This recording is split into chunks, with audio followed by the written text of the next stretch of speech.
Hey everybody, what's up? I'm going to do a review on a new episode of Fate Stay Night Unlimited Blade Works second core, or should I say second season for episode 3. Now, dude, this episode literally tore me apart. Now, I bet some of you brand new Fate Stay Night watchers may be going like, oh, she's just a sideline character, she's a cold personality, she didn't have much screen time, she's a nobody pretty much, you know, just sitting on the bleachers. I can understand that. But overall, from what I saw in my own eyes, I knew her a lot more only because I watched the Fate Stay Night 2006 adaptation and Fate Zero, and possibly more, and I read more about her and so forth, you know. And I actually cared for her. And maybe some of you Fate Stay Night visual novel readers, or those of you who watched Fate Stay Night back then, like how I used to, like you watched 2006, you watched Fate Zero, and you actually did the visual novel. I bet some of y'all might be thinking like, yeah, she's just a kid that had so much pain, so what? But if you even think about it, she went through way more pain than anyone else before the 5th or 4th, or I don't know what number of the Holy Grail War it was, but before this one, guaranteed, like she went through way worse pain than before this Holy Grail War started, like that Emiya, Shiro, and Rina's being part of right now. Just being honest, if you even think about it. So let's go.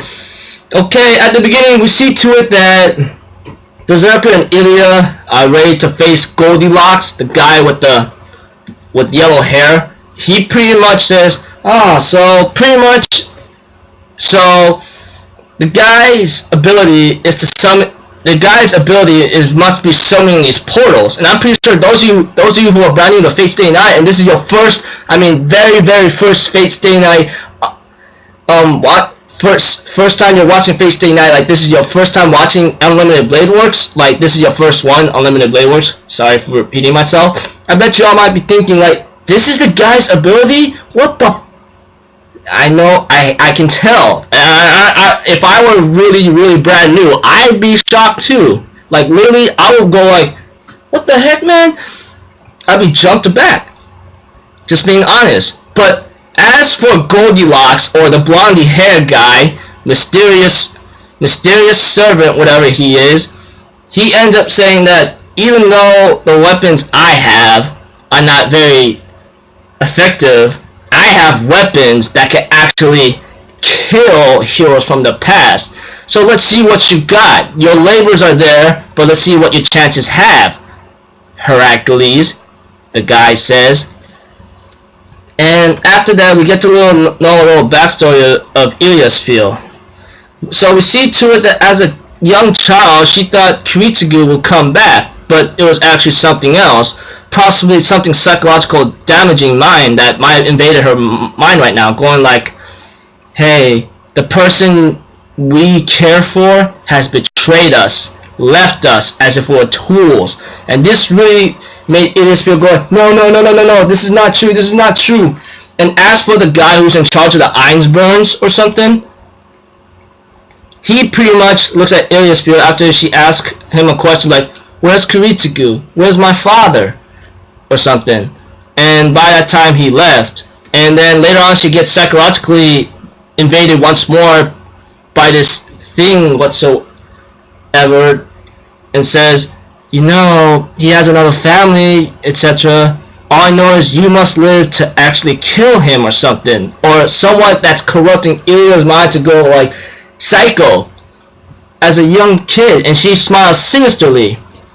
And we see to it that she gets some surgery many times. She says, I don't want to do this anymore. It hurts every day. Why do they need to open my body? And I think in my mind, oh my gosh, I don't even want to think about it right now. Because for a kid, that young of an age, think about it. Going through surgery, opening the body up. I don't even know what they open, but I don't even want to think about it. Like, literally. And she sees like two strange old maids, and she follows them because they were carrying a body, and they dumped it in the water, and she looks at them, and she actually talked to those bodies, and they say like they're just tools, you know, even though like and they even told Ilias like, you are the number one thing right now for us, and if they fail, they'll just go away and give up. And I go like, dear Lord, stop, just stop, you know, it's really emotional right now, for me that is. But as the episode progresses, Ilyaspio ends up being crazy and says, what the heck does the Ironborn supposed to think they are? And I'm thinking in my mind, dear Lord, for a kid to actually know this thing at a young age, they're gonna eventually it's gonna be a big play in their lives. Just being honest. Now that you didn't even think about it. No, I'm being serious right now. I mean, I'm pretty sure you know about it too. And I'm thinking in my mind, holy dang, you can't just do that right now. And she's introduced with Sela and Lisleto, I believe. And Lisleto seems to be like out of communication due to the fact that she's not really linked fully. Well, I'm pretty sure all those of you Fate Stay Night watchers who kept up with the 2006 and Fate Zero and etc., or you read the visual novel or so, we already know what's up. Yeah, for me, I just watched the 2006 Fate Stay Night and Fate Zero, that kind of thing, and then yeah, I may have a clue what's up, you know, that kind of thing.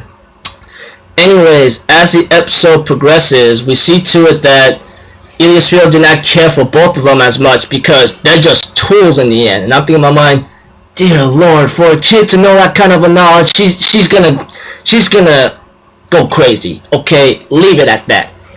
Anyways, they said that they summoned the heroic spirit berserker, which is Heracles, which is revealed in this episode. And as the episode progresses, we see to it that Ilyaspio tried to do a magic ritual and she went through a lot of pain, but she says this is nothing. And I'm thinking in my mind, yeah, this could be nothing compared to what you had to go through back then. And her final test was probably going back to the castle, but on her way back trying to get to the castle and thinking about summoning another servant, and it's one that's not scary, she ends up, let me see here, being attacked by wolves. And by that time, like, she was about to be killed and eaten, but Berserker shows up and defends her, and Ilyaspio emotional says, go get him, Berserker, and Berserker kills them all. And we go back to the fight between Berserker and Mr. Goldilocks, which I'm not going to reveal his name because it's not revealed yet. Until it is revealed, I will say the name because I like to keep spoiler free for all of you. And as for Goldilocks, he ends up using weapons that's actually affecting Berserker, and he tells Berserker, like, why don't you lessen the weight by not protecting the young maid right there, huh? It'd be more easy for you.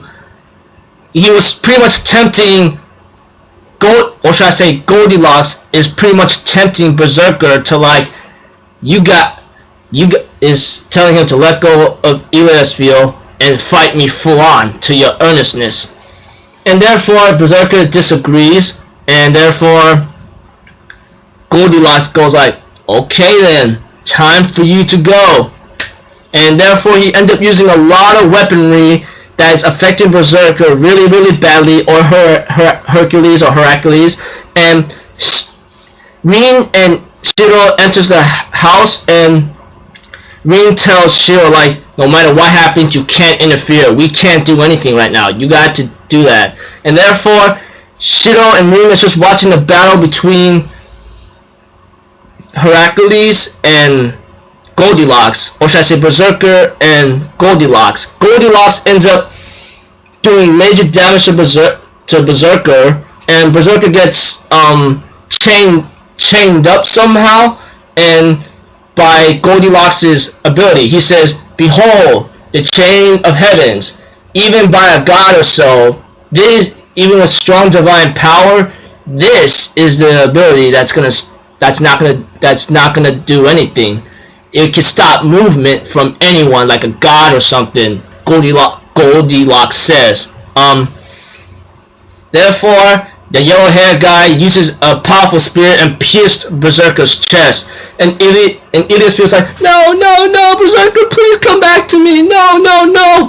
But Goldilocks ends up summoning a sword from a portal that's his ability.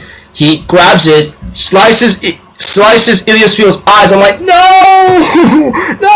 dude, this is too much right now. This is too much. And then Shiro's like, he can't stand there, but Rin stops him and pins him down and says, stop. And later on, Ilias feels like crying, Berserker, where are you? I can't see you. I'm like, oh my gosh, no, that's too much. And then Goldilocks stabs Ilias right in the chest, and therefore she was like screaming out in agony and pain right now, you know? And Reen's like, Shiro, please hold on, stop. And then Ilias falls down and ends up crawling and touches Berserker's body, and she says, oh, you're here, please stay with me. And before Goldilocks could do a delivering blow, he ends up being surprised to see Berserker breaking out of his chains, and before Berserker could land a major hit on Goldilocks, Goldilocks managed to summon the portals of his weaponry and stabs and kills Berserker once and for all. Even so, like, Goldilocks might be complimenting him and says, you are very troublesome, you know that? For you to live up past your mythology is pretty amazing. And Shiro screams out and says, stop it, you! And then they get hit. And then we see a little small sad scene of how Ilias met Berserker and how they are holding hands. And I'm thinking in my mind, she's saying, I really wish you held me in your arms just once, you know? And I'm thinking in my mind, oh my god, no. So yeah, this episode was pretty nice, you know? One of the finest with the backstory and a fight I've ever seen in a while. I know all you've been telling me, like, can you just reveal the guy's name already? The guy who's been summoning portals or is using weapons? I can't tell you yet until it is revealed until it's revealed somewhere around this season, which should be revealed. I will say it. For the meantime, I'm gonna nickname him Goldilocks because of his hair. And besides all that, this was a nice episode overall. I know some of you brand new Fate Stay Night watchers may think like Ilias Bio is just like, oh, she's just a character, she's just a minor Bleacher character. She may be, but if you even think about it, she went through way worse pain than anyone else before the Holy Grail War. Just saying right now. But if anything else, yeah, I'm just gonna end it here, people. Had an enjoyment out of this episode. Pretty sad to see things end this way, but yeah, expect my other reviews to come up a little bit late. I'll do my best to get them up on time as fast as possible. So I'll see y'all till then. I'm Alpha Zero. Have a good day, and I'll see you guys next time. All right. Peace out. Bye-bye. Get ready for the next episode, because I guarantee it might be way more crazy than usual. See ya.